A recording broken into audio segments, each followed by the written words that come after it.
नमस्कार दोस्तों, वैदिक मैथमेटिक्स के क्लास पहले में आपका स्वागत है।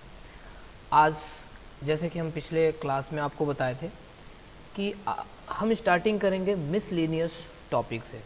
देखिए, वैदिक मैथमेटिक्स के अंदर जनरली जो है 2 टाइप्स के टेक्निक्स हम पढ़ते हैं, ठीक है। 2 टाइप्स के हम क्या पढ़ते हैं? टेक्निक्स, ठीक है। दोनों को अगर हम डिवाइडेशन करें, देखें तो एक को हम सिंपल मेथड कहते हैं या सिंपल टेक्निक कहते हैं, बात वही है। दूसरा जो हमारा कैटेगरी होता है, टाइप होता है, वो होता है स्पेसिफिक मेथड। स्पेसिफिक मेथड जो होता है ये कुछ विशेष प्रकार के सवाल पर ही अप्लाई किए जाते हैं। कुछ विशेष कंडीशन में इस टेक्निक का हम क्या करते हैं? उपयोग करते हैं, ठीक है। तो आज हम स्टार्ट करने वाले हैं बेसिकली इस स्पेसिफिक टेक्निक्स के बारे में। कौन कौन से जो है स्पेसिफिक टेक्निक्स हैं जिससे हम क्या करेंगे? अपने मैथ के कैलकुलेशन को करेंगे। तो बहुत ज़्यादा टाइम वेस्ट न करते हुए हम आगे निकलते हैं और अपने अगले क्लास की तरफ बढ़ते हैं, अगले टॉपिक की तरफ बढ़ते हैं। और देखिए, मिसलेनियस टॉपिक में स्पेसिफिक टॉपिक की अगर हम बात करें, आपको कॉपी पे लिखते चलना है।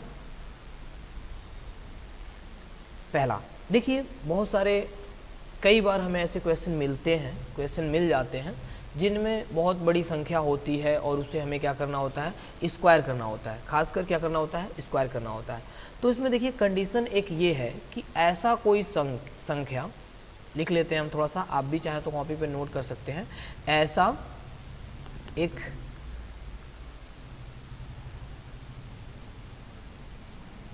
ऐसा संख्या जिसके अंत में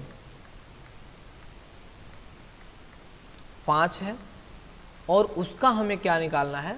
वर्ग निकालना है। उसका क्या निकालना है? वर्ग। एग्जाम्पल के तौर पे आप देखिए, मान लीजिए 25 है, 75 है, 105 है।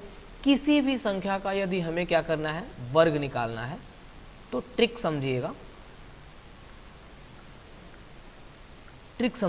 हमें करना क्या होता है? ऐसी कोई संख्या जिसके अंत में क्या है? 5 आता है।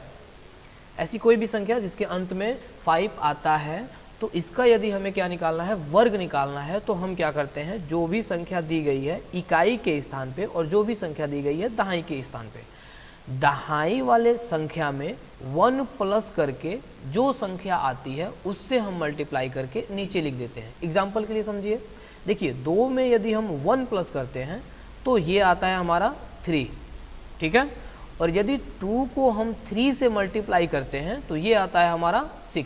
क्या आता है? 6। और उसके बाद जो इकाई के अंक पे है इसका हम सीधे निकाल देते हैं क्या? स्क्वायर, वर्ग, और सीधा लिख देते हैं। जैसे 5 का स्क्वायर करेंगे तो 25 होगा, 25 हम यहाँ सीधे लिख देंगे। ये हमारा क्या हो गया? आंसर हो गया। ये हमारा क्या हुआ? आंसर हो गया। एग्जाम्पल के लिए समझ में आया? नहीं समझ में आया? कोई बात नहीं, दोबारा देखिए, दूसरा एग्जाम्पल देखिए। मानिए हमें 75 का क्या करना है? स्क्वायर करना है, ठीक है। 75 का क्या करना है? स्क्वायर करना है। तो 7 के बाद क्या आता है? 8। तो 7 का यदि हम 8 से मल्टीप्लाई करते हैं तो कितना आता है? 56 आता है। 8 7 56, 8 7 जा 56। और 5 का यदि हम स्क्वायर करते हैं तो कितना आता है? 25। इस तरह से हमारा आंसर क्या हो गया? 5625। ये हमारा क्या है? स्क्वायर निकल गया। साथ में आइए अगला फिर दोबारा देखते हैं कि और क्वेश्चन। जैसे 105 है एग्जाम्पल के लिए, और इसका हमें क्या करना है? स्क्वायर करना है, ठीक है। हम जानते हैं 10 के बाद क्या आता है? 11 आता है। और 11 का यदि हम 10 से मल्टीप्लाई करें तो कितना आएगा? 110 आएगा। 110 लिख लेंगे। और 5 का यदि हम स्क्वायर करते हैं तो कितना आता है? 25 आता है। ये हमारा क्या हो गया? आंसर हो गया। अब देखिए कितना ईजी है टॉपिक, देखिए कितना ईजी है। हम किसी भी तरह के क्वेश्चन को सॉल्व कर सकते हैं जिसके अंत में क्या हो? 5 हो और उसका हमें क्या निकालना हो? स्क्वायर निकालना हो। दोस्तों, कैसा लगा ये ट्रिक? आप कमेंट में ज़रूर बताइए। और कुछ क्वेश्चन हम आपको देते हैं एज अ प्रैक्टिस के लिए, जिसे आपको प्रैक्टिस करके कमेंट बॉक्स के अंदर अपने आंसर को लिखना है, ठीक है। तो आप प्रैक्टिस के लिए लिखिए, प्रैक्टिस के लिए पहला नंबर लिखिए 12 5। इसका हमें क्या करना है? स्क्वायर करना है। दूसरा नंबर 6 5। तीसरा नंबर 13 5 स्क्वायर। और चौथा नंबर 5 6 5 इसका स्क्वायर निकालिए, ठीक है। 5 8 2 5 इसका स्क्वायर निकालिए। बस इतना ही अभी रहने देते हैं। आप कमेंट बॉक्स में अपने आंसर को कमेंट करिए। धन्यवाद, थैंक यू।